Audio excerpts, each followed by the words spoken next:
जय हिंद। Welcome to study for civil services. So आज है 18 जुलाई 2024 और आज के करंट अफेयर्स को हम लोग कवर अप करने वाले हैं। अगर आप यूपीपीसीएस, यूपीएससी या किसी भी स्टेट पीएससी की तैयारी कर रहे हैं तो लेक्चर को एंड तक जरूर देखिएगा, क्योंकि यहां पर हम लोग current affairs, prelims, mains, interview सभी पर्सपेक्टिव से कवर करवाते हैं। और अपने साथ पेन और पेपर जरूर लेकर बैठिएगा। जो भी इंपॉर्टेंट चीजें मैं आपको बताऊंगा वो आपको नोट डाउन जो है वो करनी है।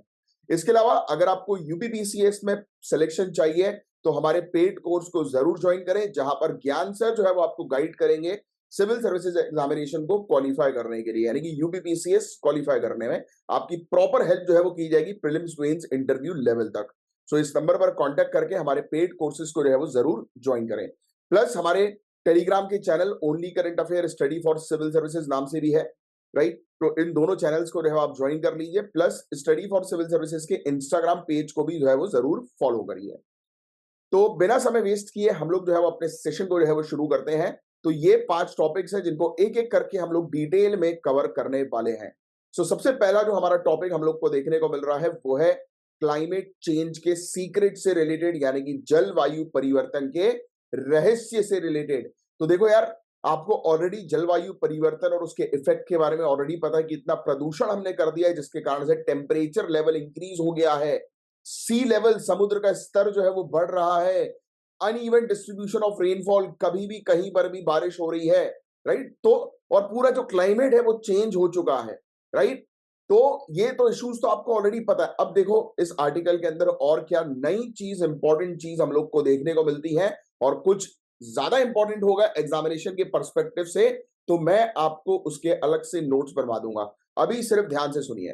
तो रीसेंट स्टडी जो है वो ये बता रही है कि किस प्रकार से हम लोग को green house gas, rainfall pattern, vegetation के बीच में एक रिलेशन जो है वो देखने को मिलता है। यार हमें तो ऑलरेडी पता है, राइट। इसको आप लोग को समझने की जरूरत है ही नहीं, क्योंकि आपको पता है ग्रीन हाउस गैस जो है वो रिलीज होती है तो कार्बन डाइऑक्साइड की लेयर जो है वो जमने लगती है और उसके कारण से जो है वो सन रेज जो है वो ट्रैप हो जाती है और इसलिए टेम्परेचर लेवल जो है वो इंक्रीज हो जाता है। फिर आपको पता है इन सब घटनाओं के कारण अनइवन डिस्ट्रीब्यूशन ऑफ रेनफॉल, वर्षा का जो पैटर्न है, रेनफॉल का जो पैटर्न है वो खराब हो जाता है, राइट। और फिर वनस्पति, वेजिटेशन में भी हम लोग को जो है वो चेंजेस देखने को मिलते हैं। तो ये चीज तो ऑलरेडी हम लोग को अभी तक की तो पता है ही। फिर इसके अलावा इसके इफेक्ट हम लोग को देखने को मिलते हैं, ऑब्वियसली जैव विविधता पर पड़ता है, राइट।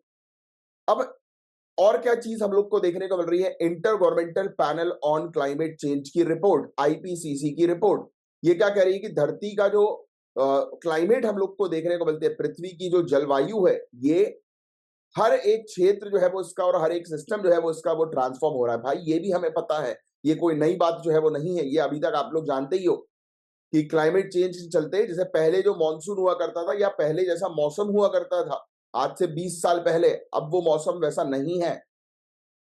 गर्मी का स्तर इतना ज्यादा बढ़ चुका है कि सोचिए आप, इस समय पर तो हल्की हल्की ठंडक जो है वो रहती थी, बट अभी देखिए आप कितनी ज्यादा गर्मी है आज की रेट में भी।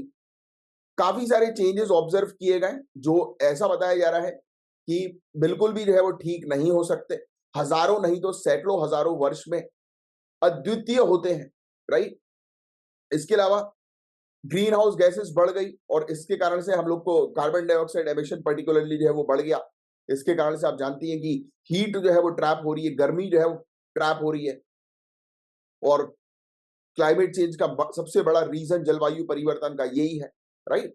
तो ये चीज हम लोग को देखने को बोल रहे हैं कि अभी इसको सीमित करने के लिए बहुत ज्यादा जरूरी है कि इसको लिमिट जो है वो किया जाए, ग्रीन हाउस गैस एमिशन को कम जो है वो किया जाए। तो ये पूरी चीजें हम जानते ही हैं, तो इसको आपको लिखने की जरूरत नहीं है, अलग से कुछ नया इसके अंदर नहीं बताया हुआ है। आगे की बात करें, इयोसीन एरा के बारे में बात करें, इयोसीन युग के बारे में बात करें, तो ये वाला युग था जिस समय जो है वो धरती आइस एज से जो है वो रिलीज होकर हम लोग को देखने को मिल रही थी कि लाइफ की प्रोसेस जो है वो शुरू हो रही थी। तो रिसर्चर जो है, इन्होंने Birbal Sahni institute of palaeo science के रिसर्चर्स, इन्होंने जो है वो इयोसीन थर्मल मैक्सिमम 2 को जो है वो स्टडी किया और जो कि अप्रोक्सीमेटली 54 मिलियन ईयर्स पहले का टाइम पीरियड था। इस टाइम पीरियड पर इंडियन प्लेट जो है वो इक्वेटर के नजदीक हम लोग को जो है वो देखने को मिल रही थी, राइट, की मंडराती थी। और इक्वेटर, जैसे कि धरती में हम लोग को जो है वो देखने को मिलता है ना, बीच में इक्वेटर 0 डिग्री पे हम लोग को देखने को मिलता है, राइट। और पहले एक समय पर एक सिंगल लैंड मास हुआ करता था जिसको हम लोग क्या बोलते थे, पैंजिया। फिर वो दो हिस्सों में, दो टुकड़ों में जो है वो बढ़ गया। ऊपर वाला टुकड़ा जो है वो जिसको हम लोग लॉरेशिया बोलते हैं, और नीचे वाला टुकड़ा जो है वो जिसको गोंडवाना बोलते हैं। ये अलग अलग वे में जो है वो टूट कर जो है बिखरने लगा। ऐसे ही ये बता रहे हैं कि ये वो टाइम पीरियड था जिस समय इंडिया जो था वो इक्वेटर वाले एरिया पर था, बीच में था धरती के। अब देखो, जैसे मैंने आपको ये सब फैक्ट्स बताए कि भाई ये धरती है वो एक समय पर एक सिंगल लैंड मास था, उसको पेंजिया कहते थे। आसपास के पानी वाले एरिया को सुपर ओशियन जो है वो कहते थे, राइट। अब ये सब चीजें आपको कब समझ में आएंगी, जब आप हमारी ज्योग्राफी की क्लासेस लेंगे, जब आप जनरल स्टडीज की क्लासेस लेंगे। मैं ये नहीं कहता आप हमारी क्लास लो, बट हमारी क्लास सबसे अफोर्डेबल और सबसे बेस्ट है। हमारी क्लास लोगे तो हर एक चीज इसके अंदर कवर्ड होगी, उस बात की गारंटी है, राइट। बट आप कहीं से भी पढ़ रहे हो, आपने ऑलरेडी कहीं और से भी क्लास ले ली है, तो ध्यान से पढ़ो, क्योंकि ये ज्योग्राफी के ये सब टर्म्स हैं वो काफी इंपॉर्टेंट होते हैं, राइट। तो अब देखो, इक्वेटर पे के नजदीक पे जब इंडिया उस समय होता था, तो उस समय एक यूनिक नेचुरल लेबोरेटरी जो है वो हम लोग को देखने को मिलती थी। एक प्राकृतिक प्रयोगशाला के अवसर जो है उस समय उत्पन्न जो है वो हुए। Fossil pollen carbon isotope data जो निकाला गया, राइट। एक हम लोग को देखने को मिल रहा है कि लिग्नाइट माइन हम लोग को देखने को मिलती है, right. Lignite mine, Panandhro lignite mine Gujarat के अंदर। तो वहां से ये पूरे एविडेंसेस जो है वो कलेक्ट किए गए और उसको स्टडी किया रिसर्चर्स ने। फिर जब एटमॉस्फेयर में कार्बन डाइऑक्साइड का लेवल जो है वो एक्सीड हो जाता है 1000 ppmv के आसपास पैलियो इक्वेटर पे, तो रेनफॉल जो है वो सिग्निफिकेंटली डिक्रीज हो गई, कम हो गई। तो देखो, ये स्टडी ये बता रही है कि भाई जिस समय हमें देखने को मिल रहा था कि कार्बन डाइऑक्साइड का लेवल बढ़ा, तो उस समय वर्षा जो है वो कम हो गई, राइट। मतलब जो जितनी वर्षा होती थी उससे कम वर्षा जो है वो होना शुरू हो गई। तो ये चीज यहाँ पर पहली चीज तो ये बता रहे हैं। और फिर हम लोग को देखने को मिला कि डेसिडियस फॉरेस्ट जो होते हैं, राइट, डेसिडियस फॉरेस्ट, पर्णपाती वन जो होते हैं, उनका विस्तार होना शुरू हुआ। ये स्टडी जो है वो क्वेश्चन रेस कर रही है कि इक्वेटोरियल रेन फॉरेस्ट जो है वो बच पाएगा कि नहीं बच पाएगा।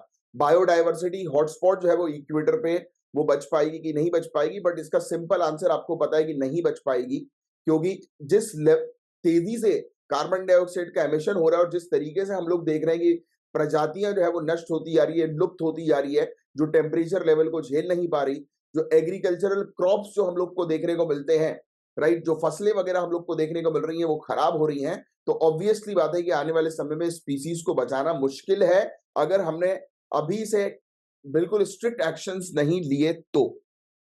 फिर इसके अलावा इंडिया की बायोडायवर्सिटी, इंडिया की जैव विविधता पर इसका क्या असर पड़ेगा, तो ऑब्वियस सी बात है कि बहुत बुरा असर पड़ेगा।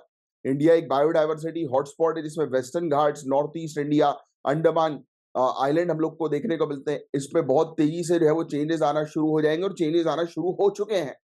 एवरग्रीन फॉरेस्ट जो है वो डेसिडियस इकोसिस्टम में जो है वो बदल जाएगा, राइट। तो ये इशू हम लोग को जो है वो देखने को मिलता है। और वहां पर रेनफॉल जो है वो कम हो जाएगी, घट जाएगी, यानी क्योंकि एवरग्रीन फॉरेस्ट में सबसे ज्यादा रेनफॉल हम लोग को देखने को मिलती है। हमारे नॉर्थ ईस्ट इंडिया में देखिए आप, सबसे ज्यादा रेनफॉल वहीं पर तो होती है, सबसे ज्यादा वर्षा वहीं पर होती है, बचपन से पढ़ते आ रहे हो और आपको पता भी है, जानकारी है। अब टेम्परेचर लेवल इंक्रीज होने के कारण, या फिर आप बोलो कि क्लाइमेट चेंज, जलवायु परिवर्तन के कारण जो है वो रेनफॉल कम हो जाएगी, और रेनफॉल कम हो जाएगी तो क्या ये सदाबहार वन बने रहेंगे, क्या एवरग्रीन फॉरेस्ट बने रहेंगे क्या? बिल्कुल नहीं। ये डेसिडियस फॉरेस्ट में जो है वो पर्णपाती में जो है वो कन्वर्ट हो जाएंगे। फिर एक बैलेंस हम लोग को कार्बन डाइऑक्साइड लेवल और हाइड्रोलॉजिकल साइकिल्स का जो है वो देखने को मिलता है, और इसी के कारण जो है ये चेंज, मतलब ये, अब देखो नॉर्मल सी बात है कि अगर आपने वाटर साइकिल और जो हम लोग को एटमॉस्फेयर की साइकिल्स, तो ये अलग, जिसमें नाइट्रोजन साइकिल शामिल होती है, कार्बन डाइऑक्साइड साइकिल शामिल होती है। तो ये जीएस के पूरे टॉपिक्स, ये ध्यान से पढ़ा होगा तो ये आपको क्लैरिटी मिल रही होगी कि कोई भी अगर, जैसे कि अगर एनवायरमेंट में या इस एटमॉस्फेयर की अगर हम बात करें, तो उसमें कोई भी गैस अगर बढ़ती है तो उसका डायरेक्ट इफेक्ट जो है वो होता है, डायरेक्ट लिंकेज जो है होता है वो दूसरी भी चीजों के साथ होता है। इसलिए यहाँ पर ये बताया जा रहा है कि अगर कार्बन डाइऑक्साइड का लेवल जो है वो इंक्रीज होगा, तो सीधे सीधे जो रेन साइकिल जो हम लोग को देखने को मिलती है, जिसको हम लोग हाइड्रोलॉजिकल साइकिल भी कहते हैं, तो वो जो है वो चेंज होगी, उसका पैटर्न में भी चेंज हम लोग को नजर आएगा, देखने को मिलेगा। तो जियोलॉजिकल हिस्ट्री से हम लोग को क्या लेसन जो है वो देखने को मिल रहे हैं कि पहले भी हम लोग को क्लाइमेट के अंदर फ्लक्चुएशन देखने को मिले इस प्रकार से, जब कार्बन डाइऑक्साइड जो है वो रिलीज हुआ तो रेनफॉल का पैटर्न जो है वो डाउन हो गया। इंडिया के कंटेक्स्ट में भी हमने जो है वो देखा। देखो राजस्थान के डेजर्ट की बात करें तो आपको ऑलरेडी पता है, एक समय पर राजस्थान में जो रेगिस्तान है वहां पर मछलियां तैरती थी, वहां पर मछलियों की हड्डियां मिली हैं, पता है ना आपको, शायद किसी को पता हो, राइट। तो ये चीजें थी, बाकी ये सब करने की जरूरत नहीं है, उतना कुछ खास इंपॉर्टेंट नहीं है। अर्जेंट एक्शन लेने की जरूरत है, आपको ऑलरेडी पता है, ग्रीन हाउस गैस को जो है वो कम करो भाई, राइट, प्रोटेक्ट करो इस एनवायरमेंट को। बस यही सब चीजें थी, बाकी और कुछ ज्यादा समझने वाली बात नहीं थी। कोई ऐसी कोई नई रिसर्च जो है वो नहीं सामने आई जिसके बारे में आपको पता ना हो, है ना। नेक्स्ट आगे के टॉपिक के बारे में जो है हम लोग चर्चा करेंगे गाइस।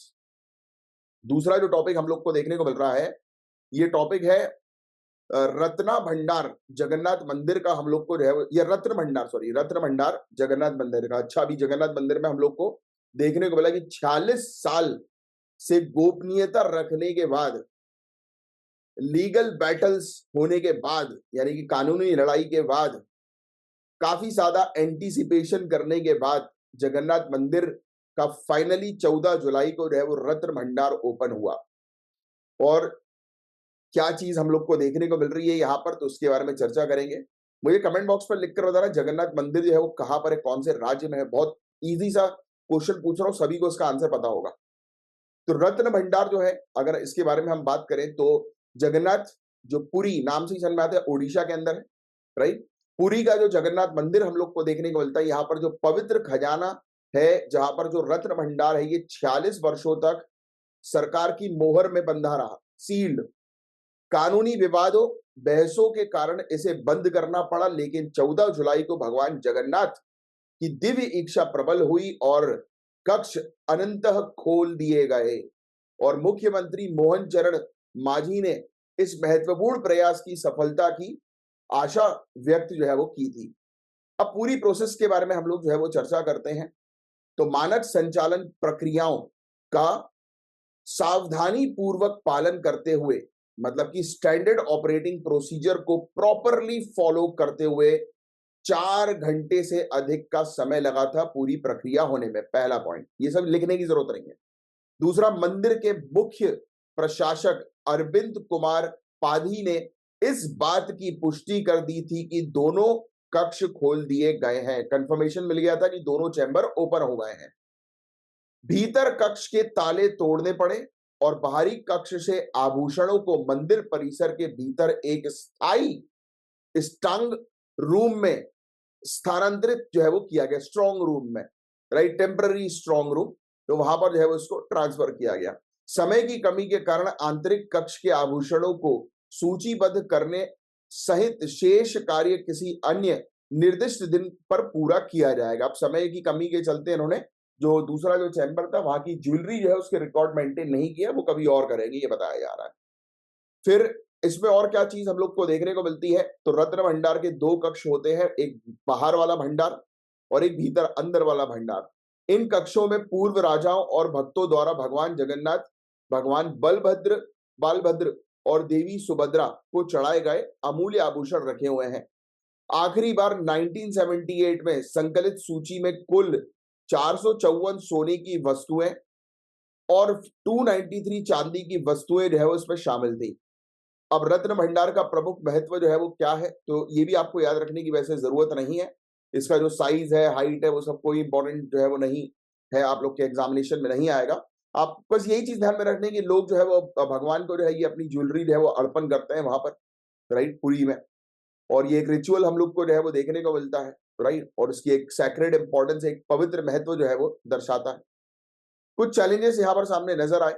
रत्न भंडार की संरचनात्मक स्थिरता, चिंताएं इसके बंद होने के दौरान भी बनी रही थी, right. Next, public interest litigation PIL जो है वो फाइल किए जा रहे थे कि भाई इसको ओपन जो है वो करो, right. Even Odisha high court ने भी कई नोटिस जो है वो राज्य सरकार को दिए थे। फिर रत्न भंडार को ओपन करने के मेजर प्रोमिसेस भी जो है वो हम लोग को देखने को मिले थे 2014 के इलेक्शंस में लिए गए। प्राइम मिनिस्टर नरेंद्र मोदी जी ने भी जो है वो ये अपने इलेक्शन कैंपेन के दौरान जो है वो इसकी बात करी थी, राइट। फिर कुछ कमेटी हम लोग को, मांझी गवर्नमेंट ने एक हाई लेवल की कमेटी जो है वो बनाई थी, राइट। ये लिख सकते हो आप, विश्वनाथ रथ कमेटी, जस्टिस विश्वनाथ रथ कमेटी, ये लिख लो आप, ये समिति हम लोग को जो है वो देखने को मिल रही है। ये क्वेश्चन आ सकता है कि ये समिति जो है वो किससे रिलेटेड है, तो बस आपको ये ध्यान में रखना है कि यार ये समिति जो है वो जगन्नाथ पुरी मंदिर से रिलेटेड हम लोग को जो है वो उसके खजाने से रिलेटेड हम लोग को देखने को मिल रही है, रत्न भंडार से रिलेटेड।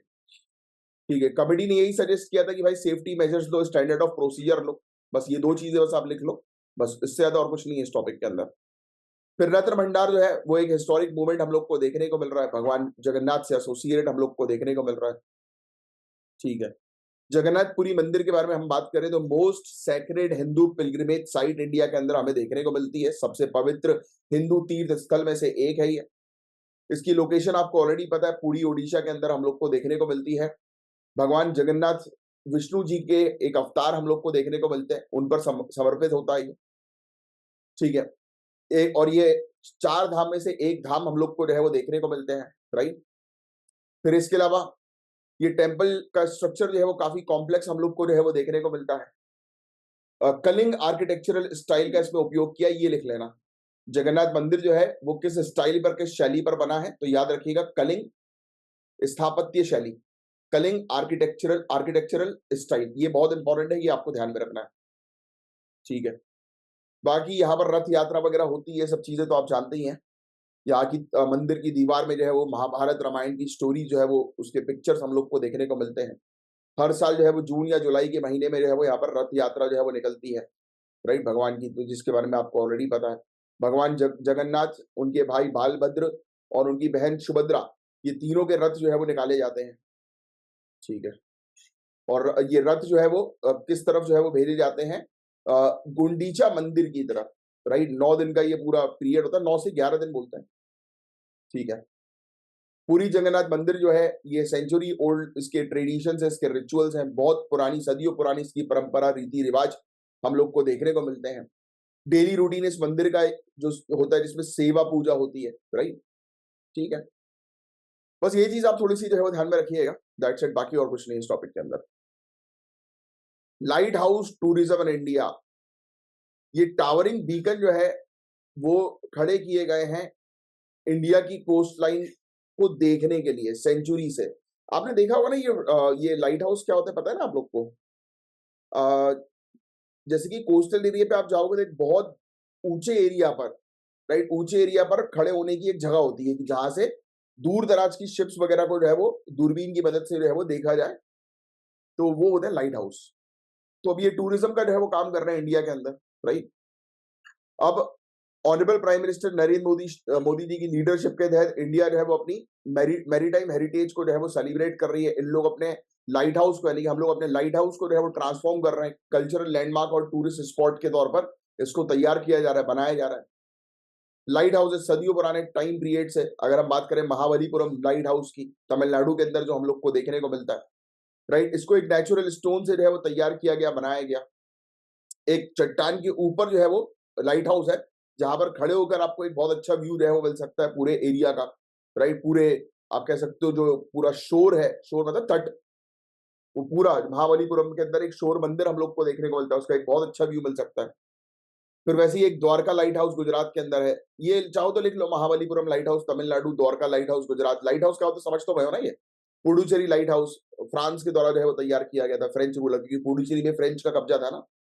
फिर कप्पू लाइट हाउस कर्नाटक के अंदर हम लोग को जो है वो देखने को मिलता है। फिर विजिंजम लाइट हाउस, ये केरल के अंदर हम लोग को देखने को मिलता है। यहीं पर ये वो भी अभी बन गया ना, इंटरनेशनल सी पोर्ट, याद आ रहा है, कुछ दिनों पहले भी शायद अपन ने डिस्कस किया था, इंटरनेशनल सी पोर्ट बनाया यहाँ पर। फिर पम्बन लाइट हाउस हम लोग को रामेश्वरम के अंदर देखने को मिलता है। पम्बन तो ब्रिज भी बहुत बढ़िया है यार, पम्बन ब्रिज बोलते हैं अपन। जैसे आपने चेन्नई एक्सप्रेस पिक्चर देखी होगी तो उसमें देखा होगा कि शाहरुख खान जाता रहता है और साइड से जो है वो ट्रेन जो है वो चलती होती है, राइट। ब्रिज, एक ब्रिज, बहुत लंबा सा ब्रिज है यार, मैं भी गया हूँ और मजा आ जाता है, बहुत बढ़िया ब्यूटीफुल व्यू रहता है कि आप एक तरफ ब्रिज देख रहे हो, एक तरफ आप चल रहे हो रोड पे और दूसरी तरफ ट्रेन की पटरियां हैं, ट्रेन का ट्रैक है। ठीक है, फिर इसके अलावा fort Aguada light house Goa के अंदर ये हम लोग को देखने को मिलता है, पोर्चुगीज के द्वारा इसको तैयार किया गया, क्योंकि गोवा में पोर्चुगीज का राज था।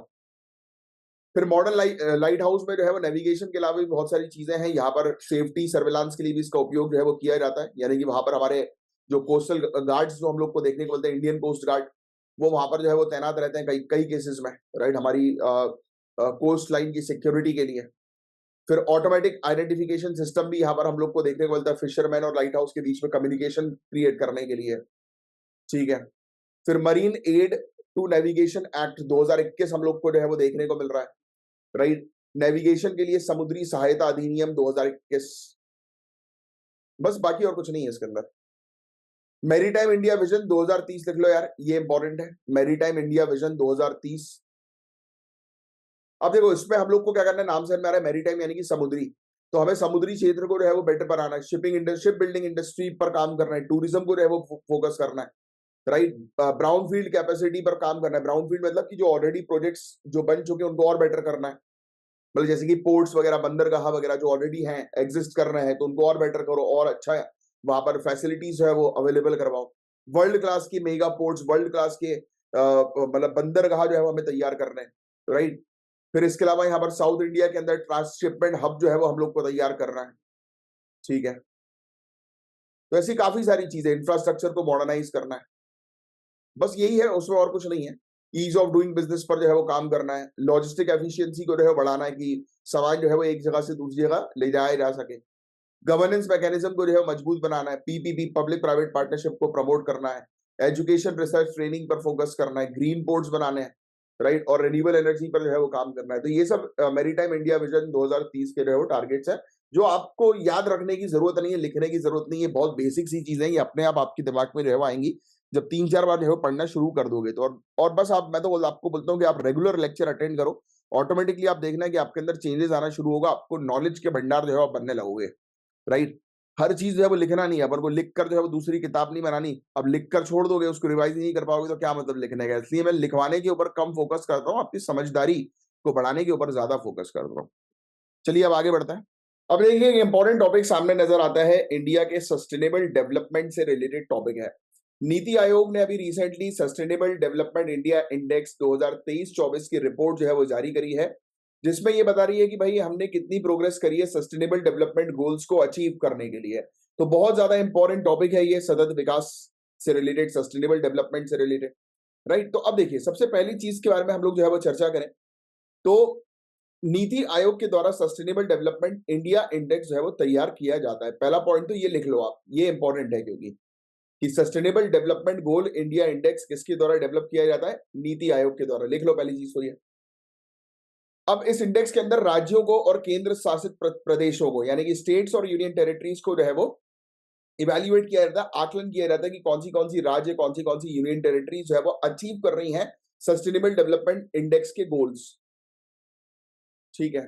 फिर इसके अलावा आपको जो है वो थोड़ा सा और चीजों के बारे में जो ध्यान में रखना है, इसमें लिखा है कि नहीं लिखा है, पहले मैं एक बार देख लूं। जो मेन चीज है ध्यान में रखने की वो इसमें नहीं लिखी है, ठीक है। आप लिखिए यहाँ पर राज्यों को 4 कैटेगरीज में जो है वो बांटा जाता है। क्या? राज्यों को 4 कैटेगरीज में बांटा जाता है।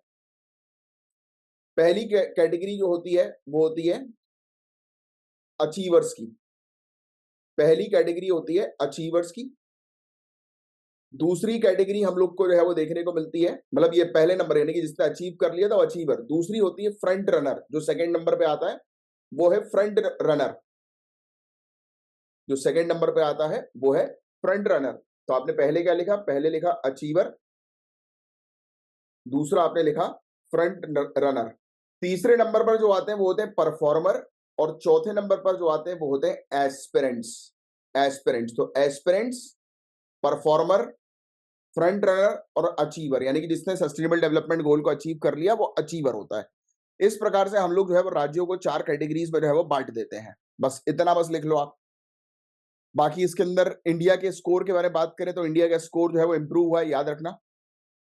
2020-21 में 66 था, 2018 में जो था वो 57 था, 2023-24 में 71 हो गया। ये चीज आपसे पूछ सकते हैं कि sustainable development goal India index 2023-24 जो नीति आयोग के द्वारा बनाया जाता है उसमें इंडिया का स्कोर क्या है, तो 71 आपको ध्यान में रखना है, ठीक है। इसमें ओवरऑल स्कोर जो है वो इंप्रूव हुआ, ये बताया गया है। गरीबी को खत्म करने के लिए सरकार के टारगेट्स भी अचीव हो रहे हैं धीरे धीरे करके। इकोनॉमिक ग्रोथ भी इंडिया जो है वो कर रही है, राइट। फिर इसके अलावा क्लाइमेट एक्शंस पर भी इंडिया जो है वो काम कर रही है। केरला, उत्तराखंड जो है वो बेस्ट परफॉर्मिंग स्टेट की कैटेगरी में हम लोग को देखने को मिल रहे हैं। बिहार जो है वो पीछे है, राइट। फिर झारखंड हम लोग को देखने को मिल रहा है, झारखंड के बाद फिर बिहार। फिर इसके अलावा फ्रंट रनर स्टेट, जो मैं भी आपको बता रहा था ना, फ्रंट रनर स्टेट, तो 32 स्टेट और union territory front runner category में। और आपको बता दें कि एस्पिरेंट और उसके ऊपर वाली कैटेगरी कौन सी थी, एस्पिरेंट और परफॉर्मर, इन दोनों कैटेगरीज में कोई भी नहीं है। मतलब ये बताया जा रहा है कि हम लोग जो है वो अचीवर और फ्रंट रनर कैटेगरीज में हैं। तो भाई ये तो साफ साफ झूठ है एक प्रकार से कहा जाए तो। ठीक है, कंट्री जो है वो अपनी स्टेटस को इम्प्रूव करने के लिए या इंटरनेशनल लेवल पर अपने स्टेटस को जो है वो अच्छा दिखाने के लिए इस प्रकार से करती हैं। इसके अलावा प्रधानमंत्री आवास योजना, स्वच्छ भारत मिशन, उज्ज्वला योजना, जल जीवन मिशन, आयुष्मान भारत, पीएम मुद्रा योजना, सौभाग्य स्कीम, रिन्यूएबल एनर्जी के लिए हमारे targets, national food security act, direct benefit transfer, skill India mission. तो इन सब के थ्रू हमने काफी जो है वो काम किया। इन सब मिशन के थ्रू गोल नंबर 1 जो है सस्टेनेबल डेवलपमेंट गोल का कि 2030 तक गरीबी को खत्म करना है। तो इसमें बताया जा रहा है कि मनरेगा के तहत जो है वो लोगों को एम्प्लॉयमेंट प्रोवाइड की गई। मनरेगा का फुल फॉर्म बताना जरा नीचे कमेंट बॉक्स पर लिखकर। जीरो हंगर गोल हम लोग को देखने को मिलता है, इस पर भी हमने नेशनल फूड सिक्योरिटी एक्ट के तहत अच्छा काम किया। गुड हेल्थ और वेलबींग के लिए हमने जो है वो मैटरनल मोर्टेलिटी रेट जो है वो अभी हमारा 97 हम लोग को देखने को रहा है, यानी कि हर 1 लाख जो माताएं हैं जो बच्चों को जन्म देती है उनमें से 97 मदर्स की डेथ होती है, राइट। इसमें इंप्रूवमेंट किया है हमने। फुली इम्यूनाइजेशन, बच्चों को जो है वो पूरी तरह से जो है वो वैक्सीन लगवाई जा रही हैं, right. Goal number 4 quality education पर हमने काम किया है। नेट एनरोलमेंट रेट जो है एलिमेंट्री एजुकेशन का, एलिमेंट्री एजुकेशन पता है क्या होती है, बताओ कमेंट बॉक्स में लिखकर। किस मतलब कौन सी क्लास तक की जो एजुकेशन होती है उसको एलिमेंट्री एजुकेशन हम लोग कहते हैं, बताना जरा कमेंट बॉक्स में, देखते हैं किसको पता है। ठीक है, ये बहुत बेसिक चीजें पूछ रहा हूं मैं, ये सब चीजें जो है ना ये बिल्कुल जनरल स्टडीज के टॉपिक्स हैं। 100% इक्वलिटी हम लोग को मेल फीमेल्स में देखने को मिल रही है हायर एजुकेशन के अंदर। क्या ये सब बातें जो लिखी गई हैं और जो ग्राउंड रिपोर्ट है, क्या आपको लगता है कि ये सेम होगी? कम ऑन, ये सब बातें जो लिखी हैं और जो ग्राउंड रिपोर्ट है, आपको लगता है क्या वो सेम होगी? किसको लगता है बताइए, कम ऑन। अब कुछ चैलेंजेस है, मैंने आपको बताया जेंडर इक्वलिटी का सबसे बड़ा चैलेंज हम लोग को देखने को मिलता है, लैंगिक समानता का। फिर क्लाइमेट एक्शन तो सबसे बड़ा है ही, आज के पहले आर्टिकल में ही हमने देखा था कि कितनी बुरी स्थिति है, राइट। इनइक्वालिटीज को रिड्यूस करना बहुत ज्यादा जो है वो जरूरी है, चाहे वो इनकम के लेवल पर हो, हेल्थ केयर के लेवल पर हो, एजुकेशन के लेवल पर हो, असमानता को दूर करना है। अर्बनाइजेशन और इंफ्रास्ट्रक्चर पर काम जो है वो करना है, जिस पर हम अच्छे से काम कर ही रहे हैं आप बहुत सारी स्कीम्स वगैरह के थ्रू। हेल्थ केयर एक्सेस जो है वो सभी को मिलना चाहिए, आयुष्मान भारत के थ्रू हमने ये प्रोवाइड जो है वो करवा ही दिया है। डिजिटल डिवाइड गोल नंबर 9 पर भी हम लोग को काम करना है, क्योंकि आज भी काफी सारे लोग जो है वो डिजिटली एडवांस नहीं है, डिजिटल फ्रेंडली नहीं है। तो ये सब चीजें हैं जिसके बारे में थोड़ी सी आपको जो है वो जानकारी होनी चाहिए बस। इसके अलावा इसमें है क्लाइमेट रेजिलिएंट एग्रीकल्चर के बारे में यहाँ पर बात की गई है, ये आपको समझना जरूरी है। ये जलवायु तनियक कृषि लिख लो आप, क्लाइमेट रेजिलिएंट एग्रीकल्चर। हमें एग्रीकल्चर को कुछ इस प्रकार से बनाना है कि जलवायु परिवर्तन के कारण एग्रीकल्चर को कोई नुकसान जो है वो नहीं होना चाहिए, कृषि को कोई नुकसान नहीं होना चाहिए, एक्सट्रीम वेदर इवेंट्स के चलते और क्लाइमेट चेंज के चलते। तो ये चीज हम लोग को देखने को मिल रही है। अब देखो, जब भी क्लाइमेट चेंज के चलते एग्रीकल्चर को प्रॉब्लम्स होती है तो हम लोग को क्या देखने को मिलता है, उपज जो है या पैदावार जो है वो कम हो जाती है, राइट। ईल्ड जो है वो कम हो जाता है। एक्सट्रीम इवेंट्स में हम लोग को सूखा देखने को मिलता है, फ्लड देखने को मिलता है, हीट वेव्स देखने को मिलते हैं, जिसके कारण से पूरा खेत खत्म हो जाता है। और इस कारण से हम लोग को भुखमरी की प्रॉब्लम्स देखने को मिलती है, पॉवर्टी गरीबी की प्रॉब्लम्स हम लोग को देखने को मिलती है। कम ऑन, यस, आगे की चर्चा करें। क्लाइमेट रेजिलिएंट प्रैक्टिस क्या है, एग्रो फॉरेस्ट्री, यानी कि एग्रीकल्चर के साथ साथ आप पेड़ वगैरह भी लगाओ, राइट। मिट्टी और पानी को बचाने की टेक्निक्स पर जो है वो काम करो। काफी सारी टेक्निक्स है, जैसे check dam techniques, contour bunding techniques, farm ponds technique, ये सब चीजें बताए ज्योग्राफी और एनवायरमेंट की क्लासेस में पढ़ाई जाती है प्रॉपर तरीके से। सस्टेनेबल एग्रीकल्चर पर जो है वो काम करो, ऑर्गेनिक फार्मिंग जो है वो करो, प्रॉपर तरीके से पेस्ट मैनेजमेंट पर जो है वो काम करो, कीट प्रबंधक, रासायनिक इनपुट जो है उस पर जो है वो काम करो, राइट। मतलब रासायनिक इनपुट को कम करना है, ऑर्गेनिक पर ज्यादा फोकस करना है, खाद पर ज्यादा फोकस करना है, किसानों की इनकम और फूड सिक्योरिटी पर जो है फोकस किया जाए। तो ये सब चीजें, इसके लिए सरकार के काफी सारे इनिशिएटिव है, जैसे national mission for sustainable agriculture, सतत कृषि के लिए राष्ट्रीय मिशन हम लोग को देखने को मिलता है। फिर निकरा, NICRA, national innovation in climate resilient agriculture project, ICR, Indian council of agriculture research ने डेवलप किए हैं ऐसी कुछ क्रॉप की वेराइटीज, राइट, हम लोग को देखने को मिल रहा है कि ऐसे हम लोग को क्रॉप्स देखने को मिल रहे हैं कि ऐसी फसल है जिसको कीड़े नहीं लगेंगे। तो इस प्रकार की टेक्निक्स पर जो है वो ICAR ने जो है वो काम किया है। फसल बीमा योजना, प्रधानमंत्री फसल बीमा योजना, क्रॉप इंश्योरेंस स्कीम के बारे में हम लोग बात करें तो ये सब स्कीम्स ने भी काफी बेनिफिट जो है प्रोवाइड किया। बट कुछ चैलेंजेस हैं, जैसे हमारे जो किसान जो हम लोग को देखने को मिलते हैं वो काफी पिछड़े हम लोग को नजर आते हैं। डाइवर्सिफिकेशन, हमें क्रॉप के डाइवर्सिफिकेशन को जो है वो इंकरेज करना, एक ही तरीके के जो क्रॉप्स हैं, फसलें जो है उसको नहीं उगवानी है। और इसके लिए ये तभी पॉसिबल होगा जब MSP पर काम किया जाएगा, मिनिमम सपोर्ट प्राइस पर। फिर ग्राउंड वाटर मैनेजमेंट पर हम लोग को काम करना है, क्योंकि आज की डेट में बहुत तेजी से जो है वो पानी जो है वो खत्म होता जा रहा है।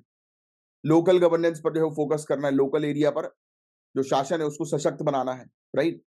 अब जैसे कि किसान अगर केमिकल का उपयोग नहीं कर रहे हैं अपने खेतों में तो उनको इंसेंटिव्स वगैरह प्रोवाइड कराओ, प्रमोट करो इस तरीके से उनको। तो ये सब चीजें हैं जिसके बारे में आपको थोड़ा सा ध्यान में रखना है। अब देखो आज की डेट में हम लोग को जो है वो देखने को मिल रहा है अनाज और दालों की कीमतें जो है वो काफी तेजी से जो है वो बढ़ रही हैं। इन्फ्लेशन, मुद्राफीसदी हम लोग को जो है वो देखने को मिल रही है अनाज और दालों में, राइट। और फिर इसके लिए बफर स्टॉक एक बहुत इंपॉर्टेंट रोल जो है वो प्ले करता है इस इम्पैक्ट को जो है वो रिड्यूस करने के लिए। तो इंडियन गवर्नमेंट का जो बफर स्टॉक पॉलिसी हम लोग को देखने को मिलती है, आपको मैं बताऊं कि इंडियन गवर्नमेंट करती क्या है। जब हम लोग को देखने को मिलता है कि जैसे कि कटाई जब होती है ना खेत की, तब एक हिस्सा जो है वो इंडियन गवर्नमेंट अपने पास जो है वो एज अ स्टॉक के तौर पर जो है वो रख लेती है। किस पर्पस के लिए? कि कल को अगर प्राइसेस वगैरह इंक्रीज हो तो उस स्टॉक से ये सामान जो है वो निकाला जा सके, ग्रेन्स, अनाज जो है वो निकाले जा सके और मार्केट में डिमांड और सप्लाई के गैप को जो है वो कम किया जा सके। क्योंकि अल्टीमेटली प्राइस कब इंक्रीज होती है? जब डिमांड ज्यादा है, सप्लाई कम है, तो ऑटोमेटिकली रूल कहता है प्राइस जो है वो इंक्रीज होती है। इसी चीज को अपन बोलते हैं लॉ ऑफ डिमांड, ठीक है। बट चैलेंजेस अभी भी हम लोग को बफर स्टॉक से रिलेटेड देखने को मिल रहा है। तो बफर स्टॉक क्या है, इसकी डेफिनेशन क्या है? तो बफर स्टॉक का तात्पर्य है सरकार द्वारा बनाए गए चावल और गेहूं जैसी आवश्यक वस्तुओं के भंडार से है। कि अब सरकार जो है वो क्या करती है, चावल और गेहूं जैसी मतलब जो इंपॉर्टेंट कमोडिटीज होती हैं, सिर्फ चावल और गेहूं नहीं और भी बहुत सारी चीजें, उसका अपने पास एक स्टॉक जो है वो मेंटेन करती है। फिर स्टॉक के बहुत सारे फायदे होते हैं। फूड सिक्योरिटी उनमें से एक फायदा हम लोग को जो है वो देखने को मिलता है, राइट। जब जिस समय पर क्राइसिस होता है, जिस समय संकट का माहौल जो है वो चल रहा होता है, तो उस समय सरकार जो है वो इस प्रकार से अनाज जो है वो रिलीज करती है। प्राइस स्टेबलाइजेशन में हेल्प मिलती है, जो मैंने भी आपको बताया। जब डिमांड ज्यादा है, सप्लाई कम है, तो सरकार अपने स्टॉक्स को जो है वो रिलीज कर देती है, जिससे कि डिमांड सप्लाई जो है वो मैनेज होने लगता है और उसके कारण से प्राइस जो है वो मतलब कम हो जाते हैं। फिर फार्मर को जो है वो सपोर्ट जो है वो मिलता है। डिजास्टर मैनेजमेंट में रिलीफ के लिए, जैसे कभी भी कोई आपदा वगैरह होती है ना, तो उसमें राहत के लिए जो है वो ये सब सामान जो है वो भिजवाया जाता है। बट इसके चैलेंजेस है, कई कई बार जो है वो वेयर हाउस में पड़े पड़े सामान जो है वो सड़ जाता है, राइट। और कई बार हम लोग को देखने को मिलता है कि सही तरीके से जो है वो आप खरीदारी जो है वो नहीं करते हो। कई बार ज्यादा सामान जो है वो ले लिए तो ऑटोमेटिकली सरकारी एक वजह बन जाती है इन्फ्लेशन की। तो ये भी एक इशू हम लोग को देखने को मिलता है। फिर कई बार फाइनेंशियल बर्डन भी होता है, ज्यादा मात्रा में अगर सामान जो है वो खरीद लिए तो सरकार का ज्यादा पैसा जो है वो जाएगा उसको स्टोर करने में, उसको डिस्ट्रीब्यूट करने में, राइट। ये सब चीजें हैं। फिर डिस्ट्रीब्यूशन इनसफिशियंसी, अब जरूरी नहीं है कि सभी को जो है वो एक सामान जो है वो ये स्टॉक जो है वो मिल जाए, राइट।